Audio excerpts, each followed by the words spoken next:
And funnily enough, I think the starting point, if you drill it down to an individual level, is having the comfortability and the confidence to understand what success means to you.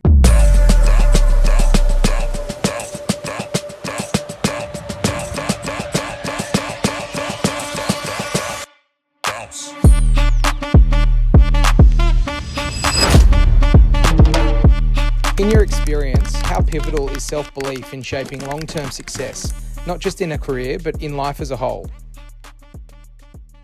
It's a great question. It's a big question to start with. I think, firstly, public service announcement. I'm not an expert. I've got my own views on certain things and have been really fortunate to be involved in what I think have been successful organisations. And funnily enough, I think the starting point, if you drill it down to an individual level, is having the comfortability and the confidence to understand what success means to you, right? And there are different types of success. There's social success, there's personal success, there's financial success, all those sorts of things. So being really, really clear about that is important. And then so if you play in that space of what does it mean for an individual, and then the role that belief plays, I think spend some time in understanding what really motivates you. And that requires awareness, it requires curiosity, and ultimately ends up requiring conviction and belief. So it's really important. And without, I often say to my team and people in general, when we're talking about performance, that there are so many things in life that are choices, and certainly without downplaying the impact of mental illness and the like. In a lot of instances, you can choose how you front up to things, and that choice is often anchored to a belief. And there are lots of strategies involved in working on self-belief and confidence. But I think I know I'm a huge believer in being clear on the things you can control, and on those things that you can control, being very deliberate about the choices that you make. Can you take me back to the moment you first had to back yourself, before there was any real evidence that you could do it? What made you choose belief over doubt in that moment? Well, they're not mutually exclusive. Doubt is always there, and I think the most important part is your career or whatever journey you're on is a journey. It's never done. You know, if you're fortunate enough to be part of a team that wins a premiership or an organisation that gets record-breaking results or whatever, it's not done. You've just got to keep going and going and going. So that's a really important part to it. But I do remember vividly a moment. I was young. I would have been 21 at the time at Geelong when I was playing football down there, and we had a guest speaker come in. His name was Rudy. That's about all I can tell you about Rudy, other than Rudy did some work with the great West Indian cricket teams back in the 1980s. And he introduced this concept of the self-talk cycle. And that is, positive self-talk leads to a positive self-image, which leads to performance. And then the flip side of that is negative self-talk leads to negative self-image and leads to poor performance. And that really stuck with me. And I wrote that down in a notepad before every game that I played.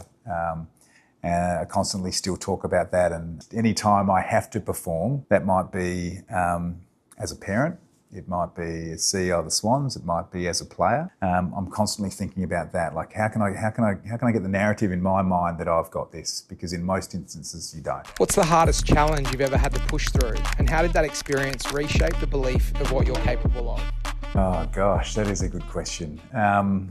Everything's relative, right? Everyone has challenges in life, personal, professional, is relative to them and may not register with other people. When I'm supporting people, I try to be as empathetic as possible and put myself in their shoes whilst not necessarily understanding what they're going through. So setbacks, again, without being specific about individual setbacks, I have developed in my mind a roadmap how to work my way through that. Can I control what has happened to me? Yes, no. If I can, what choices am I making to have control of that situation? If not, developing the skills to let that go. Now should never be confused with not caring. It's just being very ruthlessly pragmatic about the things that are in your control and therefore taking absolute ownership of the choices that you make of those situations. Yeah, then stretch a little bit further. Why? And ultimately lands on changing lives and the impact that we have in the very fortunate, privileged position as an elite AFL club and the Sydney Swans is we have great reach and we change lives, we impact lives. for better and worse. But so that is a privilege. And then how do we do that? So what are we trying to do?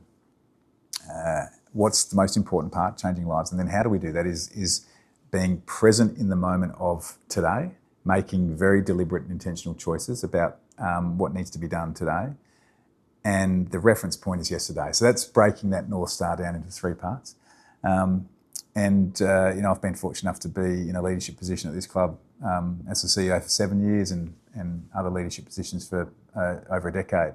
And with that responsibility and that privilege is an opportunity to help shape some of those visions and plans, if you like. And I'm very much personally and individually aligned to that, the North Star of the City Swans. And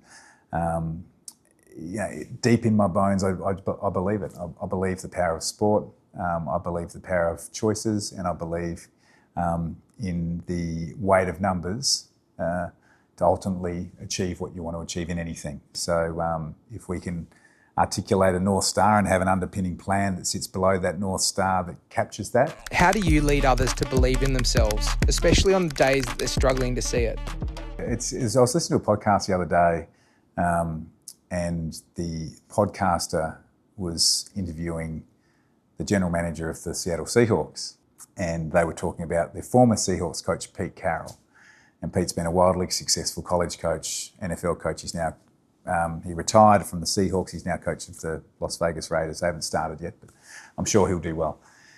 And they were describing him, and Pete has this philosophy, and I'll get this wrong, but I'll paraphrase it. It's basically always compete forever, win forever. And they were discussing him, and they were saying, what is it about him? And they said the thing that he does is instill confidence. So it goes back to the process of it. So I think when it comes to influencing teammates, colleagues, staff members, family members, you've got to have a set of guiding principles that are true to you. Then you have to have the discipline to ensure that you're living that, so there's integrity in the way you live your life. And we talk about your proverbial backyard being clean. And then you try to work with people so that they understand the things that they can control and the things that they can't. And so if they get a clear understanding of who they are, what they stand for and where they fit in, and that you give them the tools and the environments that they can do their life's best work, and then you just keep them going. And that's it. And when I go back to the podcast that I was listening to, it was when they were reflecting on Pete Carroll instilling confidence. I think that's a huge part of it.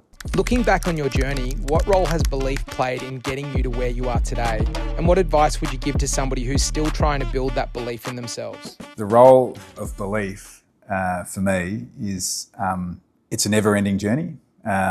It fluctuates with time, but the purpose of recounting my journey in the game was I feel very, very blessed to be in a position and be within an industry, if you like, where I've been able to marry my passion. So deeply passionate about the game, the impact of the game. And I hope I've developed level of expertise over 30 years in the game. And so there's no substitute for experience. There's no substitute for just time on the block in doing things, for good or bad. So when you do something well and you are perceived to have succeeded in that, you understand that. You understand the external feeling, and you understand the work that went in. So a big part of my self-belief in this game in particular has come through experiences and come through time on the block. I did an undergrad bachelor's degree, Bachelor of Commerce at Deakin University whilst I was playing, which provides you the technical skills, albeit that's a long time ago now, and some of those are not necessarily all that applicable. And I didn't appreciate it at the time when I was a player, that I was getting the best education you could possibly get when it comes to leadership in particular. I was fortunate enough to experience, as a relatively young person, you look at these sports teams now and all the eyes are on them and, critiqued within an inch of their life, and you're talking about, these great leaders of men. In most instances, they're 24, 25 years old. You can't possibly have it all sorted at that stage. So I look back on that time when I was fortunate enough to be captain of Geelong and the opportunities presented to me, really fondly, firstly, but unbelievably grateful for the experiences. And I know now, as someone who's working in management and leadership roles, organisations will pay hundreds of thousands of dollars for that type of education. So I take a very favourable lens to athletes when it comes to recruiting for the Swans. My team know that because they're, these young people, these young men and women are exposed to things that you just don't ordinarily get exposed to.